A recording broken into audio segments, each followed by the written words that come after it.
আসসালামু আলাইকুম রহমতুল্লাহি ওবরকাতুহ। প্রিয় শিক্ষার্থীবৃন্দ, আশা করি তোমরা সবাই ভালো আছো। তো তোমরা সবাই অবগত আছো যে যে আমাদের এসএসসি মডেল টেস্ট 2026 শুরু হয়েছে। ইতিমধ্যে আমাদের এই দুটো পরীক্ষা হয়ে গেছে। প্রথম মডেল টেস্ট প্রথম, দ্বিতীয়, তৃতীয়, চতুর্থ অধ্যায়ের ক বিভাগ জ্ঞানমূলক ও খ বিভাগ গণিতমূলক, শুধুমাত্র বোর্ড প্রশ্নে আসা, শুধু বোর্ডে আসা প্রশ্নগুলো, এটা পরীক্ষা হয়ে গেছে। আমাদের দ্বিতীয় মডেল টেস্ট পরীক্ষাটাও হয়ে গেছে, সপ্তম, অষ্টম, দশম অধ্যায়ের ক বিভাগ আর খ বিভাগের প্রশ্নগুলো। এরপরে আমাদের পরবর্তীতে 10 তারিখে অর্থাৎ আগামী শুক্রবার ইনশাআল্লাহ তৃতীয় মডেল টেস্ট বা তৃতীয় টেস্ট, এটা হলো তোমার প্রথম, দ্বিতীয়, তৃতীয়, চতুর্থ অধ্যায়ের বহু নির্বাচনের প্রশ্ন। এবং চতুর্থ মডেল টেস্ট আগামী 12 তারিখ অর্থাৎ রবিবার সপ্তম, অষ্টম, দশম অধ্যায়ের বহু নির্বাচনে শুরু হবে। তো এইভাবে তোমরা যদি পর্যায়ক্রমে যেভাবে রুটিনটা দেওয়া আছে এই রুটিন অনুযায়ী যদি পরীক্ষাগুলো নিয়মিত দিতে পারো, তাহলে আশা করি তোমাদের পদার্থবিজ্ঞান সাবজেক্ট নিয়ে কোনো সমস্যার থাকবে না আর কি, আশা করছি। তো আজকে আমরা প্রথম মডেল টেস্টের, তোমাদের যে প্রথম মডেল টেস্টটা ছিল অর্থাৎ প্রথম টেস্ট প্রথম, দ্বিতীয়, তৃতীয়, চতুর্থ অধ্যায়ের ক বিভাগ এবং খ বিভাগের যে প্রশ্নটা ছিল মডেল টেস্টটা হয়েছে সেটার সমস্যাগুলোর সমাধান করছি আর কি, প্রশ্নটা সমাধান করছি। প্রথম মডেল টেস্টের প্রশ্নটা একটু দেখে নাও। ক বিভাগ খ বিভাগের মোট প্রশ্ন ছিল, ক বিভাগে ছিল 10টি প্রশ্ন, 10টা প্রশ্ন 10 নম্বর, এবং খ বিভাগে ছিল 8টি প্রশ্ন, 8টি প্রশ্ন 16 নম্বর, আর সময় দেওয়া ছিল হলো 50 মিনিট। ওকে, পূর্ণমান ছিল 26। এই প্রশ্নগুলো আমরা ধাপে ধাপে সমাধান করব এখানে। দেখো, প্রথম প্রশ্নটা ছিল আমাদের ভার্নিয়ার ধ্রুবক কাকে বলে। ওকে, তো এখানে তোমাদের উত্তরটা দিয়ে দেওয়া হয়েছে, তোমরা উত্তরটা চাইলে এখান থেকে স্ক্রিনশট নিয়ে অথবা লিখে নিতে পারো। তাহলে দেখো, প্রথম প্রশ্নটা ছিল যে ভার্নিয়ার ধ্রুবক কাকে বলে। ভার্নিয়ার ধ্রুবক কাকে বলে ক বিভাগের প্রশ্ন ছিল। আমরা জানি ভার্নিয়ার ধ্রুবক কাকে বলে, দেখি উত্তরটা লিখে দেওয়া হয়েছে এখানে। প্রধান স্কেলের ক্ষুদ্রতম এক ভাগের চেয়ে ভার্নিয়ার স্কেলের ক্ষুদ্রতম এক ভাগ কতটুকু ছোট, তার মানকে কি বলা হয়, মূলত ভার্নিয়ার ধ্রুবক বলা হয়। এই ধারণা বোঝার আগে দেখো, এখানে আমি এটা চিত্র এঁকে দিচ্ছি। দেখো এখানটায় এটা হলো এই ভার্নিয়ার স্কেলের উপরের অংশটা, আর নিচের স্কেলটা হলো মূল স্কেল। দেখো, ভার্নিয়ার স্কেলের সাথে মূল স্কেলের কিন্তু একটু পার্থক্য দেখতে পাচ্ছ তোমরা এখানে। ভার্নিয়ার স্কেলের একদম আমরা ভার্নিয়ার স্কেলটাকে মূল স্কেলের সাথে কোনো একটা ঘরের সাথে পুরোপুরি মিলিয়ে রাখছি, এখান থেকে শুরু করছি। দেখো, এখান থেকে এই মূল স্কেলের এক ঘরের মান 1 মিলিমিটার, যতটুকু 1 মিলিমিটার। তো 1 মিলিমিটার থেকে কিন্তু ভার্নিয়ার স্কেলটা কিছুটা কম, এই যতটুকু কম তার নামই কি, মূলত ভার্নিয়ার ধ্রুবক। তো আমরা ভার্নিয়ার ধ্রুবকের সংজ্ঞাটা কীভাবে একটু আমরা এখান থেকে দেখতে চাই। মূল স্কেলের 9টা ঘরের সাথে ভার্নিয়ার স্কেলের 1, 2, 3, 4, 5, 6, 7, 8, 9, 10টা ঘর মিলে আছে। আমরা দেখতে চাচ্ছিলাম যে ভার্নিয়ার স্কেলের একটা ঘর মূল স্কেলের একটা ঘর থেকে কতটুকু ছোট। ওকে, আমরা এখান থেকে বলতে পারি ভার্নিয়ার স্কেলের 10 ভাগের মান বলতে পারি আমরা সমান সমান 9 মিলিমিটার। কেন 9 মিলিমিটার বুঝতে পারছো? কারণ আমরা দেখো, এই যে ভার্নিয়ার স্কেলে যে 10টা ভাগ আছে, এই 10টা ভাগ কিন্তু মূল স্কেলের 9 ভাগের সাথে মিলে আছে। তার মানে মূল স্কেল 9 ভাগের মান কত, 9 মিলিমিটার। তাহলে আমরা বলতে পারি ভার্নিয়ার স্কেলের 1 ভাগের মান কত। ভার্নিয়ার স্কেলের 1 ভাগের মান 9/10 মিলিমিটার, 0.9 মিলিমিটার। এখন তাহলে আমরা একটু পার্থক্যটা বের করি। পার্থক্য কি? তাহলে ভার্নিয়ার স্কেলের এক ঘরের সাথে মূল স্কেলে এক ঘরের সাথে ভার্নিয়ার স্কেলে এক ঘরের পার্থক্য কতটুকু। তাহলে মূল স্কেলে এক ঘরের মান আমরা কি জানি সবসময় 1 মিলিমিটার, মাইনাস ভার্নিয়ার স্কেলে এক ঘরের মান কত, 0.9 মিলিমিটার।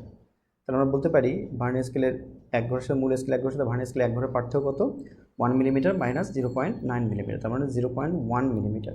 তাহলে আমরা এটাকেই বলতে পারি ভার্নিয়ার কনস্ট্যান্ট বা ভার্নিয়ার ধ্রুবক ভিসি। অতএব ভার্নিয়ার ধ্রুবক ভিসি ইকুয়াল 0.1 মিলিমিটার। আশা করি সংজ্ঞাটা বুঝতে পারছো। তাহলে প্রধান স্কেলে ক্ষুদ্রতম এক ঘরের মান 1 মিলিমিটার, এবং ভার্নিয়ার স্কেলে ক্ষুদ্রতম এক ঘরের মানের যে পার্থক্যটুকু, বা মূল স্কেলের এক ঘরের মান থেকে ভার্নিয়ার স্কেলের এক ঘরের মানের যে পার্থক্যটুকু, এটাই মূলত ভার্নিয়ার ধ্রুবক ভিসি। ওকে, আশা করি বুঝতে পারছো। দেখো, পরের প্রশ্নটাতে আমরা বলতেছি যে এখানে দেখো, প্রশ্নটা ছিল যে মাত্রা কাকে বলে। ওকে, তাহলে মাত্রা সম্পর্কে একটু আলোচনা করি আমরা। মাত্রা কাকে বলে, দেখো বলা আছে একটি রাশিতে বিভিন্ন মৌলিক রাশি কোন সূচকে বা কোন পাওয়ারে আছে তাকে ওই রাশিটার মাত্রা বলে। আচ্ছা, এটা একটু আমরা বোঝার চেষ্টা করি কীভাবে আসলে এটা হচ্ছে। আমরা যে কোনো একটা রাশি নিই, যে কোনো একটা রাশি, যেমন মনে করো যে আমরা বল নিতে পারি, বল নামক রাশিটা নিতে পারি। বল সমান সমান আমরা কি জানি, ভর গুণন ত্বরণ, তাই কি না? ভর গুণন ত্বরণ। আচ্ছা, ভর যেহেতু মৌলিক রাশি, তা ভরকে ভর রেখে দিলাম। ভর গুণন ত্বরণকে কি বলতে পারি আমরা? ত্বরণকে বলতে পারি বেগ বাই সময়। এখন এখানে বলতে পারি ভর গুণন বেগকে আমরা কি বলতে পারি? সরণ ভাগ সময়। তাহলে উপরে লিখতে পারি সরণ আর নিচে লিখতে পারি হলো সময় স্কোয়ার, কারণ আরেকটা সময় নিচে চলে গেছে, সময় স্কোয়ার। তাহলে দেখো এই যে বল নামক যে রাশিটা, এটা কয়টা রাশি থেকে আসছে? দেখো এই ভর নামক একটা রাশি, সরণ আর সময় নামক তিনটা রাশি থেকে আসছে। তাহলে আমি ভরের মাত্রা বলতে পারি, ভরের মাত্রা বড় হাতের এম গুণন সরণের মাত্রা বড় হাতের এল আর সময়ের মাত্রা হলো টি স্কোয়ার। তো আমরা এখান থেকে বলতে পারি যে M L T inverse two, অর্থাৎ বলতে পারি আমরা এখান থেকে যে এই যে বল নামক যে রাশিটা আসছে, বল নামক যে রাশিটা, এই রাশিটা মূলত, এই বল নামক যে রাশিটা আছে এই রাশিটা মূলত এই ভর, তারপরে হলো তোমার সরণ এবং সময় নামক তিনটা রাশি থেকে আসছে। এবং এই ক্ষেত্রে আমাদের ভরের মাত্রা হলো, ভরের সূচক হলো এম টু দি পাওয়ার 1, আর এখানে সরণের সূচক হলো এল টু দি পাওয়ার 1, আর সময় সূচক হলো এল টি টু দি পাওয়ার -2। হ্যাঁ, এটাকে বলা হয় মাত্রা। তাহলে আমরা বলতে পারি একটা রাশিতে বিভিন্ন মৌলিক রাশি কোন সূচক বা কোন পাওয়ারে আছে তাকেই এই প্রকাশ করাটাকে কি বলা হয়? মাত্রা বলা হয়। ওকে, দেখো এর পরের প্রশ্নতে কি বলছে, পর্যাবৃত্ত গতি কাকে বলে? তো পর্যাবৃত্ত গতি কাকে বলে দেখো, তাহলে এখানে সংজ্ঞা লিখে দেওয়া আছে। কি বলছে যে কোনো গতিশীল বস্তুকণার গতি যদি এমন হয় যে এটি এর গতিপথের কোনো একটি নির্দিষ্ট বিন্দুকে নির্দিষ্ট সময় পরপর একই দিক থেকে অতিক্রম করবে, তবে সেই গতিকে পর্যাবৃত্ত গতি বলা হয়। ব্যাপারটা এরকম যে একটা মনে করো বৃত্তাকার পথে কোনো একটা বস্তু গতিশীল হয়েছে, বৃত্তাকার পথে বা যে কোনো একটা পথে, এটা তার এ পয়েন্ট ধরে নাও। তাহলে এই পয়েন্টটা থেকে বস্তুটা গতিশীল হয়ে এই দিক বরাবর এই বস্তুটা গতিশীল হয়ে বারে বারে ঘুরে কোথায় আসছে? এই পয়েন্টেই পুনরায় ফিরে আসছে। তাহলে কোনো গতিশীল বস্তু গতিশীল এমন হয় যে এটির গতিপথের কোনো একটা নির্দিষ্ট বিন্দু, অর্থাৎ এই নির্দিষ্ট বিন্দুটাকে নির্দিষ্ট সময় পরপর, এটা হতে পারে মনে করো যে এটা ধরো 10 সেকেন্ড বললাম আমি, তাহলে 10 সেকেন্ড পরপর এই বিন্দুটাকে সে 10 সেকেন্ড পরপর এখানে ফিরে আসতেছে। তাহলে এই ধরনের গতিকে কি বলা হবে? পর্যাবৃত্ত গতি বলা হবে। আশা করি সংজ্ঞাটা বুঝতে পারছো। দেখো এরপরের সংজ্ঞাটা কি বলা আছে, এরপরের সংজ্ঞাটা বলা আছে তাৎক্ষণিক বেগ কাকে বলা হয়? অতি অল্প সময়ের ব্যবধানে একক সময়ে কোনো বস্তুর সরণের হারকে তাৎক্ষণিক বেগ বলে। তাৎক্ষণিক বেগ আমরা বলতে পারি যে এটা ইনস্ট্যান্ট, যে কোনো মুহূর্তের বেগ। যেমন মনে করো একটা বস্তু এইরকম সরল পথে গতিশীল হচ্ছিল, তো আমি খুব এই বস্তুটা গতিশীল বস্তুটার মধ্যে বিভিন্ন সময়ে বিভিন্ন রকম বেগ পাওয়া গেছে। আমি চাচ্ছি কি একটা নির্দিষ্ট সময়, খুব অল্প একটা সময়ের জন্য, খুব অল্প সময়, ধরে নাও যে এটা খুব ক্ষুদ্র সময় ডেলটি, এই ক্ষুদ্র সময়ে তাহলে আমরা কি বলতে পারি? এর ক্ষুদ্র সরণ হবে, তাহলে এটা ক্ষুদ্র সরণ হবে হলো ডেল এস। তাহলে এখন আমি যদি বলি এই অঞ্চলটায়, এটা খুবই ক্ষুদ্র একটা অঞ্চল, এই অঞ্চলটায় বস্তুটার বেগ কী ছিল? এই বেগটাই হবে মূলত এই তাৎক্ষণিক বেগ, বস্তুটার ইনস্ট্যান্ট ওই মুহূর্তের বেগ। তাহলে আমরা বলতে পারি কি, ওই সংজ্ঞার মধ্যে কী বলা ছিল? অতি অল্প সময়ের ব্যবধানে একক সময় কোনো বস্তুর সরণের হারকে তাৎক্ষণিক বেগ বলে। তাহলে আমি তাৎক্ষণিক বেগ, তাহলে আমরা কি বলতে পারি? এটা হার হবে না, যেহেতু আমরা কি বলে ফেলছি, এটা হারটা হবে না। যেহেতু আমরা একক সময় বলে ফেলছি, তাহলে এখানে হার বলতে হবে না, কারণ একক সময় হার বোঝায় মূলত। তাহলে আমরা বলতে পারি কি, তাহলে আমরা বলতে পারি যে এই ক্ষুদ্র ডেলটি সময়ে বস্তুটা সরণ হয়েছে কতটুকু? ডেল এস পরিমাণ সরণ হয়েছে। তাহলে 1 সেকেন্ড সময় বা একক সময় কতটুকু হবে? Del S divide by del T. তাহলে আমরা বলতে পারি অতএব তাৎক্ষণিক বেগ আমরা বলতে পারি তাৎক্ষণিক বেগ সমান del S divide by del T. আশা করি বুঝতে পারছো সংজ্ঞাটা। দেখো এর পরের প্রশ্ন বলছে পরন্ত বস্তুর প্রথম সূত্রটি লেখো। পরন্ত বস্তু বলছে সূত্রটা ছিল এরকম যে স্থির অবস্থান ও একই উচ্চতা থেকে বিনা বাধায় পরন্ত সকল বস্তু সমান সময় সমান পথ অতিক্রম করে। এই বিষয়টা আমরা বোঝার চেষ্টা করি। স্থির অবস্থান ও একই উচ্চতা থেকে, তার মানে তুমি একটা অবস্থান ধরে নাও যে ভূমি থেকে কোনো একটা জায়গায় তুমি একটা স্থান ছিল ভূমি থেকে এক উচ্চতা, এখানে তুমি বিভিন্ন ভরের কয়েকটা বস্তু রেখে দিচ্ছ, একটা ভরের বস্তু, এরকম একটা বস্তু, এরকম শেপের একটা বস্তু, এই বস্তুগুলোকে তুমি উপর থেকে রেখে দিচ্ছ এখানটায়। এবার এই পরিবেশটা ছিল হলো বিনা বাধায়, মানে এখানে কোনো বাতাসের কোনো বাধা নেই।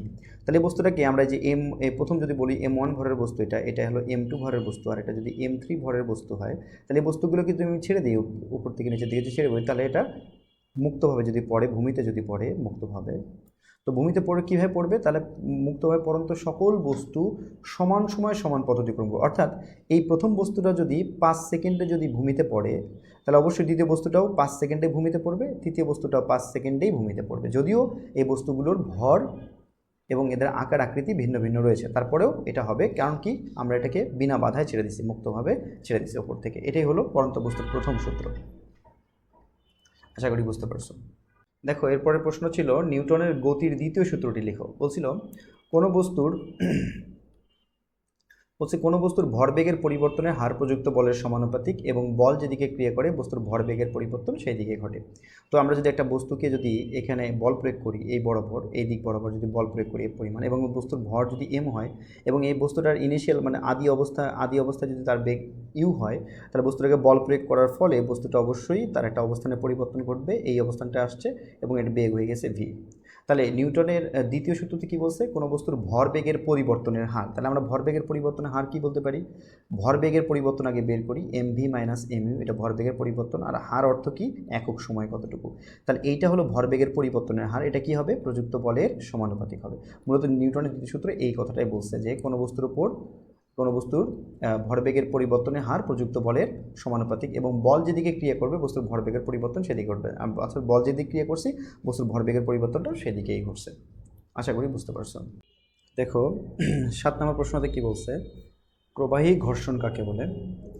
যখন কোনো বস্তু যে কোনো প্রবাহী পদার্থ যেমন তরল বা বায়বীয় পদার্থের মধ্য দিয়ে যায় তখন সেটি যে ঘর্ষণ অনুভব করে তাকে প্রবাহী ঘর্ষণ বলে। ব্যাপারটা হলো এরকম যে কোনো বস্তু, প্রবাহী ঘর্ষণের শর্ত কি? যে কোনো বস্তু যদি আমাদের কি হয় তরল এবং বায়বীয় পদার্থের মধ্য দিয়ে যায় তাহলে সেক্ষেত্রে যে ঘর্ষণ অনুভব করবে। যেমন মনে করো একটা বস্তু, এই বস্তুটা তুমি বায়ুতে উপর থেকে নিচের দিকে ছেড়ে দিচ্ছ, বায়ুর প্রভাবে, বায়ু আছে এখানটায়, এখান দিয়ে বায়ু আছে আর কি। তাহলে বায়ুর প্রভাবে যদি এই বস্তুটা যদি উপর থেকে নিচের দিকে যায় তাহলে অবশ্যই সে একটা ঘর্ষণের সম্মুখীন হচ্ছে, এই ঘর্ষণটার নাম হলো প্রবাহী ঘর্ষণ। তারপর যেমন মনে করো পানির মধ্যে যদি আমরা পানিতে যদি কোনো একটা মাছ মনে করো পানিতে সাঁতার কাটছে বা পানির মধ্যে দিয়ে যাচ্ছে, তাহলে অবশ্যই সে কী হচ্ছে, পানির সাথে একটা ঘর্ষণ বল অনুভব করছে, তাহলে এই ঘর্ষণটাকে বলা হয় প্রবাহী ঘর্ষণ। তার মানে প্রবাহী ঘর্ষণ শর্ত হলো যে কোনো বস্তু হতে পারে, এটা হতে পারে তরল, হতে পারে বায়বীয়, হতে পারে কঠিন বস্তু, কিন্তু যেতে হবে কার মধ্য দিয়ে? যদি কোনো প্রবাহী পদার্থ যেমন তরল বা বায়বীয় পদার্থের মধ্যে যায় তাহলে সেই ঘর্ষণের নামকেই বলা হবে প্রবাহী ঘর্ষণ। আশা করি প্রশ্ন বুঝতে পারছো। এরপরের প্রশ্নটা দেখো কি বলছে? স্থিতিশক্তি কাকে বলে? কোনো বস্তু তার অবস্থা বা অবস্থানের পরিবর্তনের কারণে কাজ করার যে সামর্থ্য অর্জন করে তাকে স্থিতিশক্তি বা বিভব শক্তি বলা হয়। তো কোনো বস্তুকে তুমি যদি অবস্থান পরিবর্তন করে যদি তাকে কাজ করার সামর্থ্য দিতে পারো তাহলে সেই ঘটনাটাকে কী বলা হবে? সেই ঘটনাকে বলা হবে যে পরিমাণ শক্তি জমা হবে সেই শক্তিটাকে বলা হবে স্থিতিশক্তি, বিভব শক্তি।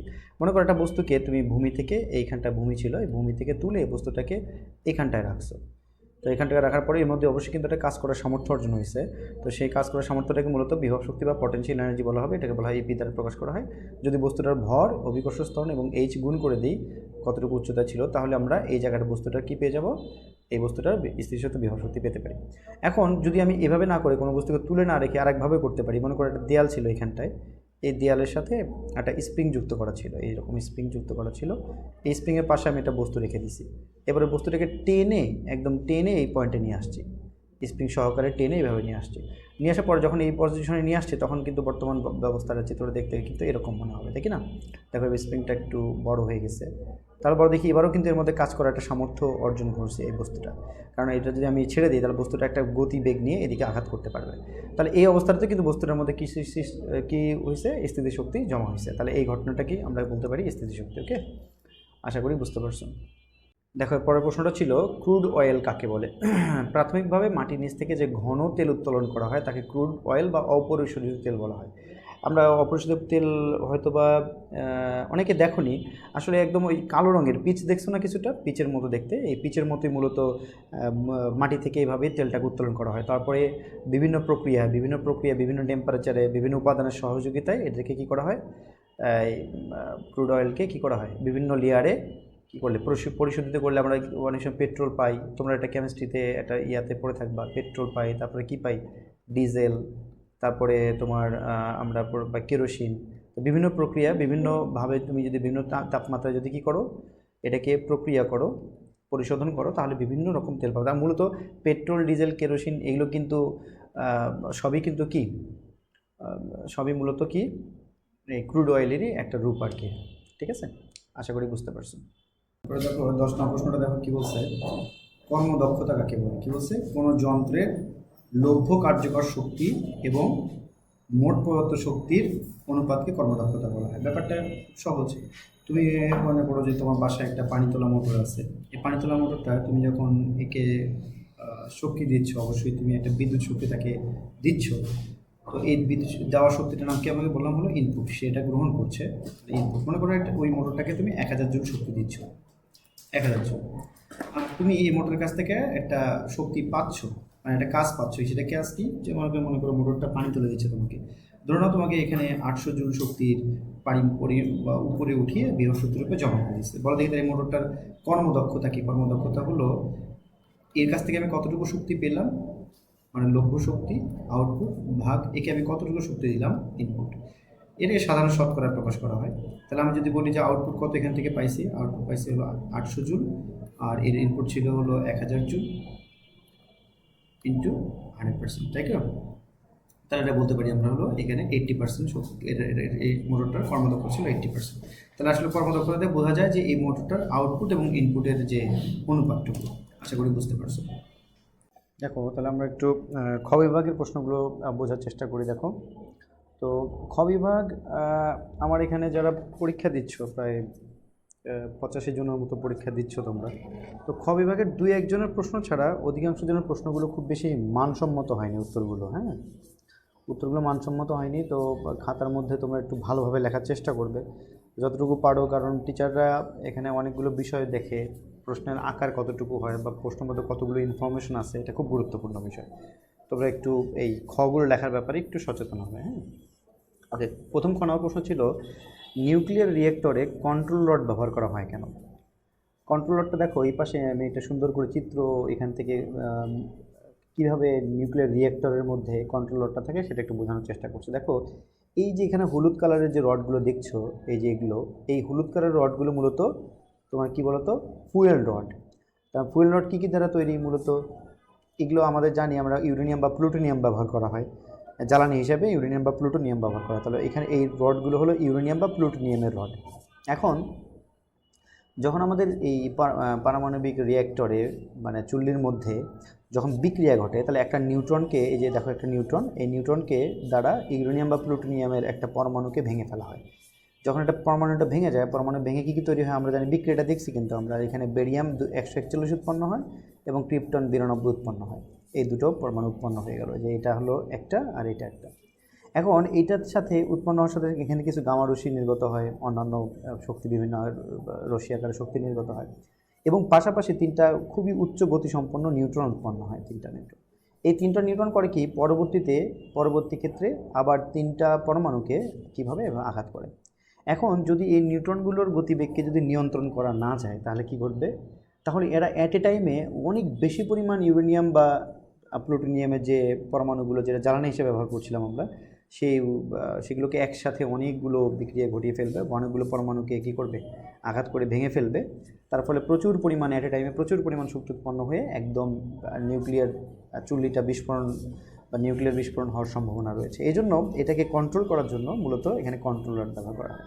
কন্ট্রোল রডগুলো কিসে তৈরি হয় সাধারণত? এই দেখো এখানে লেখা আছে, সুন্দর করে প্রশ্নটা তুলে লিখে দিয়েছি আমি। ক্যাডমিয়ামের হতে পারে, অথবা বোরনের হতে পারে, অথবা হাফনিয়ামের হতে পারে। হ্যাঁ, তো এগুলোর কাজ কি? এগুলো যখন এই দেখো এটা অ্যাডজাস্টেবল হাইট, এটা পরিবর্তন করা যায়। যদি দেখো বিক্রিয়াটা এইটাকে এই উপরের যে অংশটা দেখতেছো, এটাকে একটা যন্ত্রের সাহায্যে নিচের দিকে প্রবেশ করিয়ে দেওয়া হয়, নিচের দিকে প্রবেশ করে ফেললে তাহলে কি করবে, নিচের দিকে আসলে তাহলে এই নিউট্রনগুলোকে শোষণ করে নেবে। এই ক্যাডমিয়ামের দণ্ডগুলো, মনে করো এটা ক্যাডমিয়ামের এগুলো, তো এটা কী করবে, নিউট্রনগুলোকে শোষণ করে নেবে। আবার যখন নিউট্রনগুলো শোষণ করে নেওয়ার পরে বিক্রিয়াটা নিয়ন্ত্রিত হবে। আবার যদি আমার প্রয়োজনে বেশি শক্তির দরকার হয়, তখন আবার এই কন্ট্রোল রডের এই ব্যবস্থাটাকে আমরা কী করে নেব, উপর দিকে উঠিয়ে দেবো। তাহলে আবার বিক্রিয়াটা আবার দ্রুত গতিতে ঘটতে থাকবে। ফলে এইভাবে আমরা পারমাণবিক চুল্লিকে কন্ট্রোল রডের সাহায্যে নিয়ন্ত্রণ করতে পারি। এই উত্তরগুলো এখানে সুন্দর করে উপস্থাপন করা আছে। দেখো আমি একটু বলে দিচ্ছি, নিউক্লিয়ার রিঅ্যাক্টরে নিউট্রনের মাধ্যমে ইউরেনিয়াম বা প্লুটোনিয়াম নিউক্লিয়াসে বিভক্ত হয়ে ফিশন ঘটে, এবং সেই সময় প্রচুর পরিমাণ তাপ এবং নতুন নিউট্রন উৎপন্ন হয়। এই নতুন নিউট্রনগুলো আবার অন্য নিউক্লিয়াসকে ভেঙে ফেলে, ফলে একটি চেইন রিঅ্যাকশন শুরু হয়।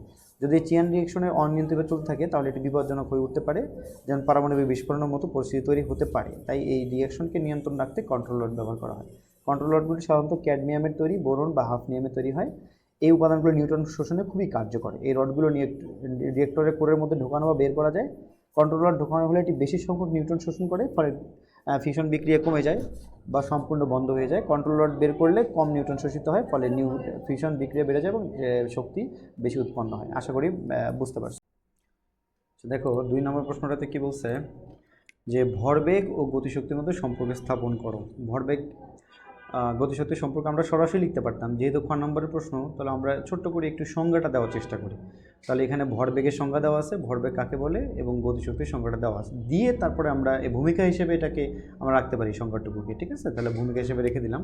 এরপর আমরা কি জানি, ভরবেগ P = mv আমরা জানি, ভর এবং বেগের গুণফল। এখান থেকে ভি এর মানটা বের করে নিয়েছি, v = p/m। ওকে, এরপর করছি আমরা কি জানি, ek = ½ mv²। তো এখানে হাফ এম লেখা হলো, তারপরে আর ভি এর মানের জায়গায় কি বসিয়ে দিলাম, এই যে এই মানটুকু এখানে এনে বসিয়ে দিলাম। ভি এর মানটুকু এখানে বসিয়ে দিলে কি হবে, তো p/m²। তার মানে আমরা এই হাফ ছিল এখানে, তাহলে এম এটা উপরে যাবে p² আর নিচে আসবে m²। তো আমরা এই এম আর এম কেটে দিলাম, এম এই যে এম আর এই যে এম কেটে দিলাম, এই এম। এখন কি থাকলো তাহলে, উপরে থাকলো হলো একটা এম, নিচে একটা এম থেকে গেল, তাই না। তাহলে এটা 2m থেকে গেল নিচে, তাহলে 2m p²/2m। তাহলে এটাই হলো গতিশক্তি ভরবেগের সম্পর্ক। তাহলে এটা থেকে আমরা আরেকটু সামনের দিকে এগিয়ে যদি বলতে পারি, বস্তুর ভর যদি স্থির থাকে, মানে একই বস্তুর ক্ষেত্রে যদি হয়, তাহলে ইকে সমান এই অংশটুকু মিলে ধ্রুবক হয়ে যাবে, মানে এই যে 1/2m এই অংশটুকু মিলে ধ্রুবক হয়ে যাবে। তাহলে এই অংশটুকু মিলে ধ্রুবক হয়ে গেল, শুরু থাকলো কি গুণন p² থাকলো। তাহলে আমরা বলতে পারি ইকে সমানুপাতিক p²। অর্থাৎ যদি ভর ধ্রুবক থাকে তাহলে গতিশক্তি ভরবেগের বর্গের সমানুপাতিক। এটাই ছিল গতিশক্তি ভরবেগের সম্পর্ক। আশা করি বুঝতে পারছো। এরপর দেখো 3 নম্বর প্রশ্নটা কি বলা হয়েছে, যে ঘর্ষণ একটি প্রয়োজনীয় উপদ্রব্য ব্যাখ্যা করো। আচ্ছা, প্রয়োজনীয় উপদ্রব্য মানে কি? আসলে উপদ্রব্য হলো এমন একটা বিষয় যে বিষয়টা আমাদের জন্য ক্ষতিকারক, তাই কি না। আবার প্রয়োজনীয় উপদ্রব্য বলতে প্রয়োজনীয়, আবার তাহলে আমাদের এর জন্য প্রয়োজন, আবার এটা থাকলেও সমস্যার সৃষ্টি হবে। অর্থাৎ আমরা ঘর্ষণের উপকারিতা অপকারিতা দুটোকে এখানে ব্যাখ্যা করব। তো অনেকে প্রশ্ন উত্তরটা লিখছো, কিন্তু ঘর্ষণের সুবিধাগুলো লিখছো, কেউ অসুবিধাগুলো লেখনি, আবার কেউ অসুবিধা লিখছো, সুবিধাগুলো লেখনি। কিন্তু আমাদের এভাবে প্রশ্ন উত্তর করা যাবে না, আমাদের দুটোই দিতে হবে। আমি এখন সুন্দর করে ঘর্ষণ সুবিধা অসুবিধাগুলো বুঝাচ্ছি। আমি এক লাইন একটু পড়ে নিচ্ছি। ঘর্ষণ হলো এমন একটি বল যা দুটি বস্তুর সংস্পর্শে তাদের আপেক্ষিক গতিকে বাধা দেয়।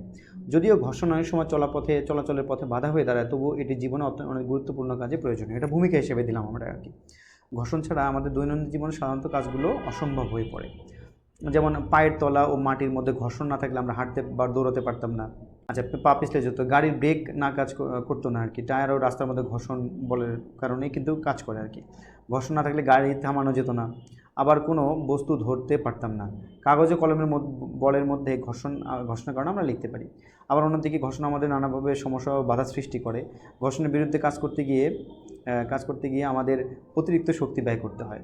যেমন গাড়ি চালানোর সময় ইঞ্জিনে প্রায় 20% শক্তি কেবল ঘর্ষণ কাটাতেই খরচ হয়ে যায়। হ্যাঁ, আচ্ছা, মেশিনের চলন্ত অংশগুলোর মধ্যে ঘর্ষণের ফলে ধীরে ধীরে তা ক্ষয়প্রাপ্ত হয় এবং এক সময় নষ্ট হয়ে যায়। যেমন ইঞ্জিনের পিস্টন বিয়ারিং এগুলো কিন্তু নষ্ট হয়ে যায়, যেমন মাঝে মধ্যে চেঞ্জ করতে হয় এগুলো। ওকে, যদি বস্তুর গতিকে ঘর্ষণ বস্তুর গতিকে কী করে দেয়, মন্থর মানে কমিয়ে দেয়, যার ফলে কোনো বস্তুকে গতিশীল রাখতে ক্রমাগত বল প্রয়োগ করতে হয় আমাদেরকে। ক্রমাগত বল না প্রয়োগ করলে কিন্তু ঘর্ষণের কারণে একসময় বস্তুটা কী হয়ে যায়, থেমে যায়। তাহলে এটা খুব সুন্দরভাবে আমি বিষয়গুলো উপস্থাপন করছি। ঘর্ষণে আমাদের জীবনের একটি অবিচ্ছেদ্য অংশ, প্রয়োজনীয় উপাদান, যার সাহায্য ছাড়া আমরা অচল। কিন্তু একই সাথে এটি শক্তি অপচয় করে, যন্ত্রের ক্ষয় এবং গতির বাধা সৃষ্টি করে। তাই বলা যায় ঘর্ষণ একটি প্রয়োজনীয় উপদ্রব্য। এইভাবে দেখো, তুমি যদি সাজিয়ে লিখতে পারো, এইভাবে একটু বড় হয়ে গেছে, তুমি দরকার হলে প্রয়োজন বোধ এখানে 2-1টা অপশন কমাতে পারো। কিন্তু তোমার একটা ভূমিকা থাকলো, তোমার একটা উপসংহার থাকলো প্রশ্নে, তাহলে এটা মানসম্মত উত্তর হলো। ঠিক আছে, তো এইভাবে উত্তরগুলো করার চেষ্টা করবে। আশা করি বুঝতে পারছো। দেখো 4 নম্বর প্রশ্নটা কি বলছে, 10 মেগা নিউটন বলতে কি বোঝায় ব্যাখ্যা করো। অনেকে প্রশ্ন উত্তরে একেবারেই দিতে পারোনি, মেগা নিউটনে ভুল করে ফেলছো। আসলে মেগা নিউটন থাকলে এখানে কী বা আসে যায়, পার্থক্যটা হয়। আমরা মেগা গিগা এককের সূচকগুলো, উপগণিতগুলো আমরা তো পড়ে আসছি এগুলো। এটা নিয়ে তোমাদের অনেকেরই সমস্যা হয়েছে, অনেকে এটা উত্তর করতে পারোনি। আচ্ছা দেখো, আমরা একটু বলে দিচ্ছি। দেখো, যার প্রয়োগের কারণে স্থির বস্তু চলতে শুরু করে আর সমবেগে চলতে থাকা বস্তুর বেগের পরিবর্তন হয়, তাকে বল বলে। তো প্রথমে ভূমিকা হিসেবে তুমি বলের সংজ্ঞাটা দিয়ে নিতে পারো, বলের সংজ্ঞাটা তুমি দিয়ে নিলা ভূমিকা হিসেবে। এরপরে কি বলছে কি 1 কেজি ভরের কোনো বস্তুর ত্বরণ 10 mega metre per second square সৃষ্টি করতে যে পরিমাণ বলের প্রয়োজন হয়, বা 10 মেগা কেজি ভরের কোনো বস্তুর ত্বরণ 1 মিটার পার সেকেন্ড সৃষ্টি করতে যে পরিমাণ বলের প্রয়োজন হয়, সেই পরিমাণ বলকে 10 মেগা নিউটন বল বলে। আচ্ছা, এটা তোমাদের কাছে কঠিন লাগতে পারে। তোমরা আগে বলো দেখি 1 নিউটনের সংজ্ঞাটা বলো দেখি। 1 নিউটনকে আমরা কীভাবে বলতে পারি, যে 1 নিউটন বল বলতে কী বুঝি? তাহলে বলতে পারি যে আমরা 1 কেজি ভরের কোনো বস্তুর ত্বরণকে আমরা 1 মিটার পার সেকেন্ড স্কোয়ার করব। তাহলে আমাদের যে পরিমাণ বল লাগবে তাকে কি বলা হবে? 1 নিউটন। অথবা বলতে পারি যে 1 কেজি ভরের বস্তু, আমি যদি বলি এটা 2 নিউটন, আচ্ছা 2 নিউটন দিয়ে বুঝিয়ে দিই, 2 নিউটনের বিষয়টা বুঝাই। 2 নিউটন বল, তা 2 নিউটন বল 2 কেজি ভরের কোনো বস্তুকে আমরা কী করলাম? 1 মিটার পার সেকেন্ড স্কোয়ার ত্বরণ সৃষ্টি করলাম। অথবা 1 কেজি ভরের কোনো বস্তুর ত্বরণকে আমরা 2 ms ইনভার্স 2 তৈরি করতে যে পরিমাণ বল, উভয় ক্ষেত্রে কিন্তু আমাদের 2 নিউটন বলের প্রয়োজন হয়, উভয় একই ব্যাপার, 2 নিউটন। তেমনিভাবে আমরা যদি 1 কেজি জায়গায় যদি আমরা এই 2 কেজি বা 1 কেজি জায়গায় যদি আমরা 2 মেগা কেজি যদি ব্যবহার করি, তাহলে আমরা কী হবে বলতে কি? মেগা কেজি ব্যবহার করলে কী হবে? 2 মেগা কেজি ভরের কোনো বস্তুর ত্বরণ যদি 1 ms ইনভার্স 2 তৈরি করতে, তাহলে আমাদের কী কতটুক বল লাগবে? 2 মেগা নিউটন বল লাগবে। এই তো বিষয়। অথবা কি বলতে পারি, যদি বলি আমরা যে 1 কেজি ভরের কোনো বস্তুর ত্বরণকে যদি আমরা 2 mega metre per second square তৈরি করতে পারি, তাহলে যে পরিমাণ বল লাগবে তাকে 2 মেগা নিউটন বল বলবে। বুঝতে পারছি? তাহলে আমরা এই অনুযায়ী এই তথ্যটা এটাই ছিল আমাদের, বলে যে তথ্যটুকু আমরা যেভাবে প্রকাশ করি সেটাই করলাম। শুধুমাত্র এখানে কি বলা ছিল? মেগা নিউটনের ব্যাপারটা বলে দেওয়া ছিল। তাহলে তোমরা এখানে মেগা নিউটন দিয়ে ব্যবহার করতে পারো। অথবা কেউ যদি চাও যে স্যার মেগা নিউটনটাকে একটু সমস্যার সৃষ্টি হচ্ছে, তো তুমি আগে কী করতে পারো? মেগা নিউটনটাকে আগে নিউটনে বানিয়ে নাও। তাহলে আমরা বলতে পারি মেগা নিউটন 10 মেগা নিউটন মানে কি? 10 mega Newton is equal to 10 into 10 to the power 6 Newton. অথবা বলতে পারি একবারে 10 টু দি পাওয়ার 7 নিউটন। ওকে, তাহলে 10 টু দি পাওয়ার 7 নিউটনকে তুমি এবার সংজ্ঞায়িত করো। তুমি এবার 10 টু দি পাওয়ার 7 নিউটন কীভাবে সংজ্ঞায়িত করবে? দেখো, তুমি সংজ্ঞায়িত করো এভাবে যে তুমি 10 টু দি পাওয়ার 7 কেজি ভরের কোনো বস্তুর ত্বরণ তুমি 1 মিটার পার সেকেন্ড স্কোয়ার তৈরি করতে চাও, তার যে পরিমাণ বল লাগবে তার নামই 10 টু দি পাওয়ার 7 নিউটন বল। অথবা তুমি বলতে পারো 1 কেজি ভরের কোনো বস্তুর ত্বরণ যদি আমরা 10 to the power 7 ms inverse 2 করতে চাই, তাকে কি বলা হবে? এই 10 টু দি পাওয়ার 7 নিউটন বল। তুমি এইভাবেও এই 10 টু দি পাওয়ার 7 দিয়েও প্রকাশ করতে পারো, তোমার যেটা সুবিধা হয় তুমি সেটা করতে পারো। আমি এইভাবে mega metre per second square দিয়ে আমি লিখে দিয়েছি এখানটায়। আশা করি বুঝতে পারছো। আচ্ছা দেখো, এর পরের প্রশ্নটা হলো 5 নম্বরটা কি বলছে? S equal U T plus half A T square, এখানে স্কোয়ার হবে, S equal to U T plus half A T square সমীকরণটির যথাযথ যাচাই করো। আসলে যথাযথ যাচাই করবো কীভাবে? আমরা দেখবো যে একটা সমীকরণের প্রত্যেকটা পদের মাত্রা একই রকম আসে কিনা। ঠিক আছে, তাহলে এই সমীকরণের মোট কয়টা পদ আছে দেখো, বাম পাশে একটা পদ, এই একটা পদ, আর ইউটি মিলে একটা পদ, আর হাফ এটি স্কোয়ার মিলে এটা একটা পদ। ঠিক আছে, এই 3টা পদের মাত্রা যদি আমরা এক আনতে পারি তাহলে বুঝবো যে এই সমীকরণটা যথার্থ। ওকে, যেমন তাহলে এখানে দেখো এস এর মাত্রা হলো, এর সরণের মাত্রা, এটার মাত্রা হলো এল। ঠিক আছে, আমরা জানি এটা। ইউ হলো আদিবেগের মাত্রা, আমরা জানি এলটি ইনভার্স 1। এ হলো ত্বরণের মাত্রা হলো এলটি ইনভার্স 2। আর টি হলো সময়ের মাত্রা হলো টি। ডান দিকের যে পদ আছে প্রথম পদ ইউটি এর মাত্রা, তাহলে ইউটি এর মাত্রা হলো মানে ইউ হতো বেগ, তাহলে বেগের মাত্রা এলটি ইনভার্স 1 আর টাইমের মাত্রা হলো টি। তাহলে ওটা যদি আমরা গুণ করে দিই তাহলে টি ইনভার্স 1 নিচে চলে যাবে, তাহলে টি টিকার কেটে গেলে থাকবে এল। অপরদিকে ডান পক্ষে এটি স্কোয়ারের মাত্রা হলো LT inverse 2 into T square, তাহলে টি স্কোয়ার আর টি ইনভার্স 2 কেটে গেলে থাকবে হলো এল। তাহলে দেখো এই সমীকরণে কিন্তু বাম পাশে একটা পদ ছিল যেটা সরণ ছিল, তার মাত্রাও এল। ডান পদে দুটো পদ ছিল যাদের মাত্রা, এইটা একটা এল, ইউটি এর মাত্রা এল এবং এটি স্কোয়ারের মাত্রাও এল। যেহেতু এই সমীকরণে 3টা পদের মাত্রাই একই এল এল এল, তাই আমরা বলতে পারি সমীকরণটি যথার্থ। তাহলে এইভাবে আমরা সকল সমীকরণের ক্ষেত্রে মাত্রার সাহায্যে সমীকরণকে যাচাই করতে পারি। ওকে, দেখো 7 নম্বর প্রশ্নটাতে কি বলছে? দেখো বলছে কি যে পরন্ত বস্তুর তৃতীয় সূত্রটা ব্যাখ্যা করতে বলছে। স্থির অবস্থান থেকে বিনা বাধায় পরন্ত বস্তুর নির্দিষ্ট সময়ে যে দূরত্ব অতিক্রম করে তা ওই সময়ের বর্গের সমানুপাতিক। অতিক্রম দূরত্ব যদি এইচ হয় আর সময় যদি টি হয়, তাহলে আমরা লিখতে পারি সূত্র অনুযায়ী এর সমানুপাতিক টি স্কোয়ার। তাহলে আমরা জানি সমানুপাতিক পরিবর্তে আমরা একটা সমানুপাতিক ধ্রুবক পাবো, তাই সমানুপাতিক ধ্রুবক বসালাম। তো এই টি স্কোয়ারটাকে এ পাশে নিয়ে আসলাম, H by T square equal ধ্রুবক। এটার অর্থ হলো কি যে H one by T one square equal H two by T two square equal এইচ3 বাই টি3 স্কোয়ার ইকুয়াল ধ্রুবক। এটাই মূলত পরন্ত বস্তুর তৃতীয় সূত্রের ব্যাখ্যা। ওকে, আশা করি বুঝতে পারছো। তাহলে দেখো এরপরের প্রশ্নটা ছিল 8 নম্বর প্রশ্নটা হলো স্ক্রু গজের ন্যূনাঙ্ক 0.01 মিলিমিটার বলতে কি বোঝায়? ন্যূনাঙ্কটা কি আসলে? ন্যূনাঙ্কটা হলো স্ক্রু গজ তো আমরা চিনি, দেখো এই পাশে একটা স্ক্রু গজের ছবি দেওয়া আছে। স্ক্রু গজের দেখবা যে এই যে স্কেলগুলোর দিকে তাকাও, এখানে একটু দিকে দেখো, এই যে এগুলো দেখতে পাচ্ছ না, এগুলো হলো বৃত্তাকার স্কেল। এইটা হলো এই যে রোটেট করা যাবে এখানে, এটাকে কিন্তু ঘোরানো যায় না। এখানে তোমরা হয়তো বা স্ক্রু গজ দিয়ে প্র্যাকটিক্যাল করছো হয়তো বা, তো এটা যদি আমরা এইভাবে এটা ঘুরাই তাহলে এই বৃত্তাকার স্কেলটা এভাবে ঘুরতে থাকে।